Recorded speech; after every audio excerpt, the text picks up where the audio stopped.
Every time I talk to you and I say, can you do this? You always say, we can do it.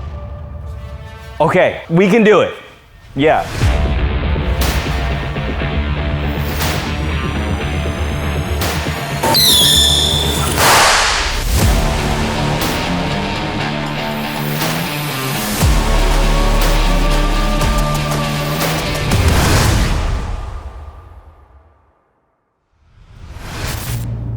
Hey guys, Mike Musto here for Hemmings, and I am behind the wheel of the 2023 Dodge Hornet GLH wide body concept that we actually built last year for Dodge, and then we took it to SEMA.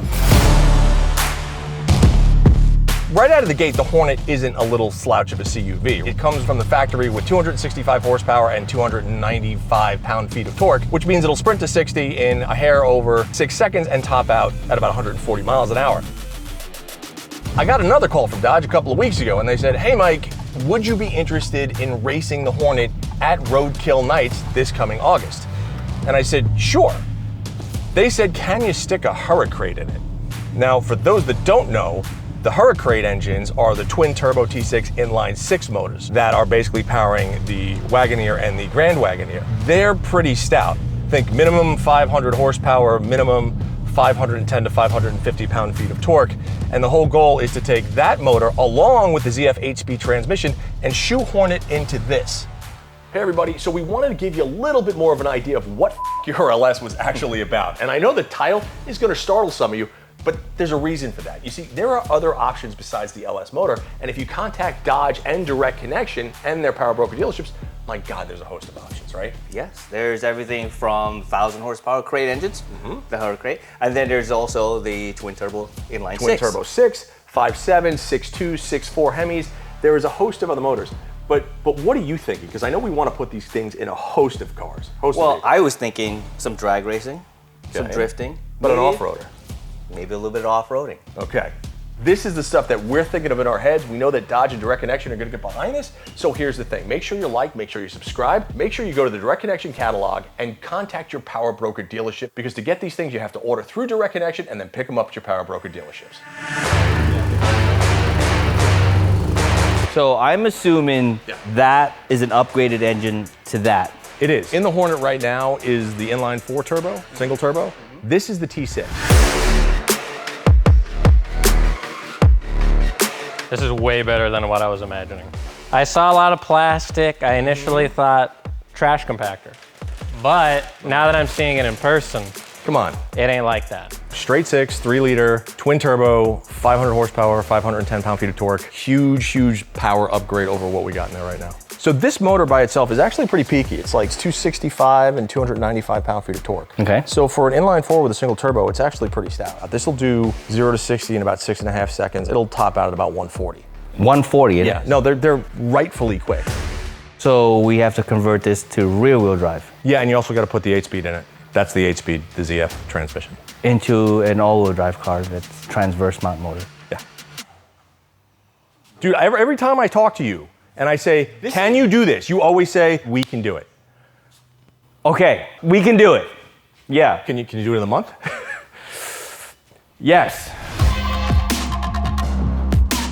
So this right now is all-wheel drive. It has front hubs and it's got independent rear. I think what we should do is to do a solid rear with a 4-link, because we are drag racing. We are, yeah. So you're gonna have to fab up like a brand new subframe? Yeah. In the rear? Mm-hmm. The 4-link, a straight axle rear, mounted to that tranny, and then we'll have to cut the floor and the tunnel up. Yeah. You're definitely gonna have to do that. Yeah. The whole interior is obviously gotta be gutted. I'm assuming the dash is gonna be gutted. Basically, it's gonna be a shell. It's gonna be a race car. Yeah.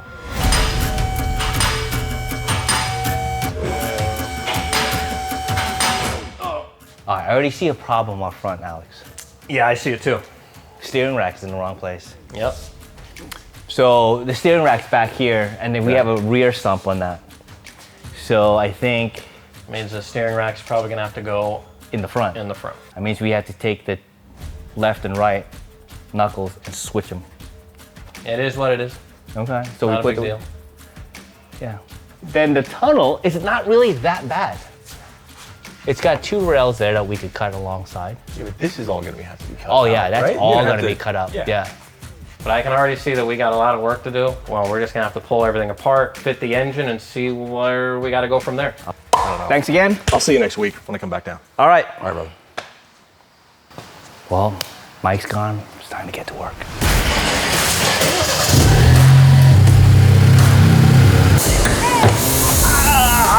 First injury. Oh, we should have finished blazing up. Pretty speed.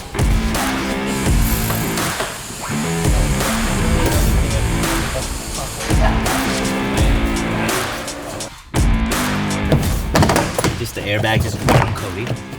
We should unplug the battery, yeah.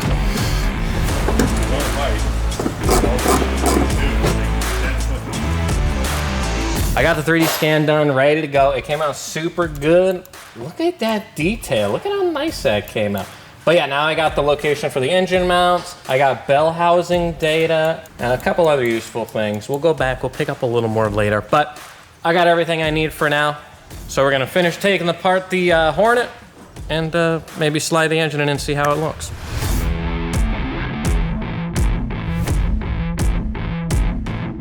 The interior's out. These are all the pieces that we're not gonna keep because from this pillar back, it's just gonna be full race car. Here forward, we're gonna put some seats in it. We're gonna try to leave the stock dash. The door panels are staying. The windows are gonna go up and down. So it's gonna resemble a car. Angelo's gonna start bending up the hoop for the roll cage. Alex and Cody are mocking up the engine. And we wanna try to put the two together to get a final measurement of how big everything's gonna be. So we have a better idea how it's gonna fit inside the car. Tomorrow is on to drivetrain removal. Yesterday, you saw us take out the interior of the car. Today, we're gonna take out the rest. Hopefully by the end of today, it's just a bare shell. We have a lot of work, 30 days left, so let's get going.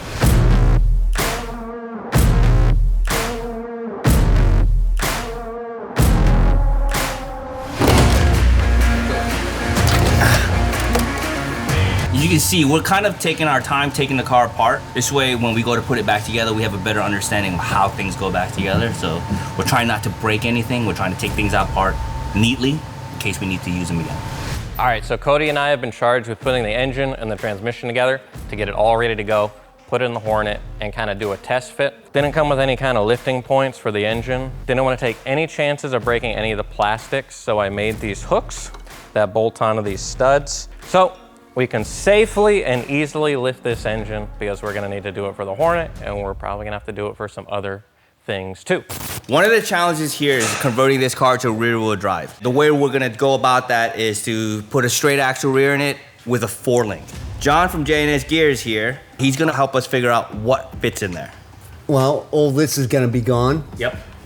So with them struts out of the way, man, you can fit a lot of tire up there. Yeah, well, that's the You see what I mean? Yeah. You can fit a huge wheel in there. This car only needs to do a 1/4 mile dash. It's not a street car by any means. All right, so let's put some gear in it and have some fun. Oh yeah. Oh, So we have to raise some people for some money. you want to go like a 430 or 456 or something? Sure. I have no idea what he said. So now the plan going forward is he's gonna bring back a blank housing so we can start mocking up our 4-link, and John's gonna take care of the rest, which is perfect for us. Grim is taking advantage that the car is up in the air and taking off all the under tray. I'm gonna finish off taking off the rest of the dash, and Cody's gonna take out the rest of the engine bits.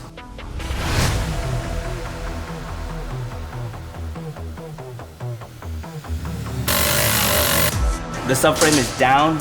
Grim took all the bolts out. We just disconnected the brake line. Grim is undoing the motor mounts. After that, we're just gonna lift the car up. Subframe, motor, transmission, all that stuff comes right out. Good. You want to shake test the car again? Oh, it's a ratchet strap. We just got the engine out. Came out pretty smooth, surprisingly. It had a lot of stuff connected to it, but no problem. So now we're just ratchet strapping the front of the car because it got a lot lighter now that we took the engine and the transmission and the subframe out, and it got very light in the front. So ratchet strapping it, and then we are going to just start pulling out the rest of the stuff in the engine bay. My biggest concern is cutting that floor and then the subframe, cutting up that subframe. We gotta find a way to support that back up again And that's about it. Otherwise, we're pretty good.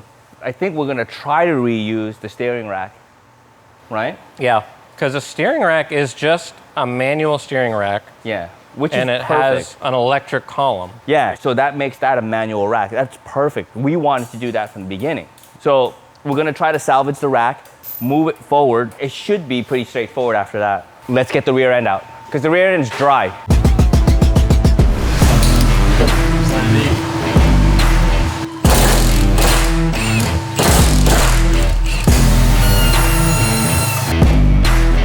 Get the gas tank out. Is there any fuel in it? I hope so. It has been a long 2 days.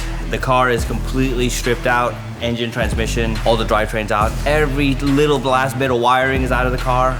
Catch us in episode 2, where we start actually putting back the engine and the transmission and figure out how to make this thing a drag car.